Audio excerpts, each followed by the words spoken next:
बहुत समय पहले नंदनपुर गांव के निकट एक जादुई जंगल स्थित था। एक ऐसी जगह जहां पेड़ बोल सकते थे और जानवरों में बुद्धिमत्ता थी। उस गांव में एक बुद्धिमान और ईमानदार लड़का छोटू रहता था।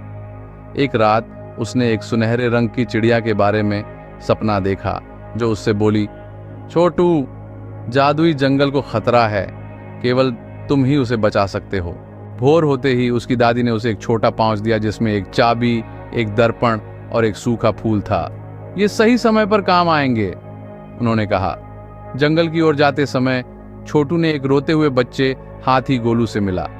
मेरी माँ जंगल में गई है और अब तक लौट कर नहीं आई, गोलू ने कहा। डरो मत, चलो साथ चलते हैं, हम उसे ढूंढेंगे, छोटू ने उत्तर दिया। वे जंगल में गए। वहां उन्हें छोटू के सपने की सुनहरी चिड़िया बुलबुल मिली। उसने खुलासा किया, एक चतुर लोमड़ी जंगल का जादुई पत्थर चुराना चाहती है। यदि यह खो गया तो पूरा जंगल नष्ट हो जाएगा। रास्ते में 3 परीक्षाएं हैं, सत्य, साहस और मित्रता की। पहली परीक्षा सत्य की। एक नदी पर एक बूढ़ा कछुआ पूछता है, सच बताओ, क्या तुमने कभी झूठ बोला है? छोटू ने अपना सिर झुकाया। हाँ, मैंने एक बार झूठ बोला था, मुझे पछतावा है।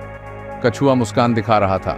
जो अपनी गलती मानता है वही सच्चा मनुष्य है। चलो, सबक सीखा, अपनी गलती मानना सबसे बहादुरी भरा काम है। दूसरी परीक्षा साहस की। एक अंधेरी गुफा में डरावने साए चिल्ला रहे थे, भागो, वापस जाओ।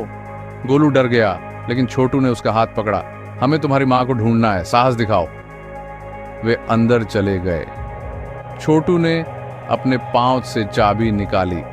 यह चमक उठी और साए गायब हो गए। गोलू की मां को एक कोने में बांधा हुआ पाया गया। मां, गोलू दौड़कर उसे गले लगा लिया। सबक सीखा, हमारे डर का सामना करने से हम उन्हें पार कर सकते हैं। तीसरी परीक्षा मित्रता की। आगे एक विशाल दलदल था। बुलबुल ने कहा, इसे अकेले पार नहीं किया जा सकता। उन्होंने मिलकर एक योजना बनाई। गोलू की मां ने एक पत्थर उठाया, छोटू ने एक रस्सी बांधी, बुलबुल ने रास्ता दिखाया और मिलकर उन्होंने इसे पार किया।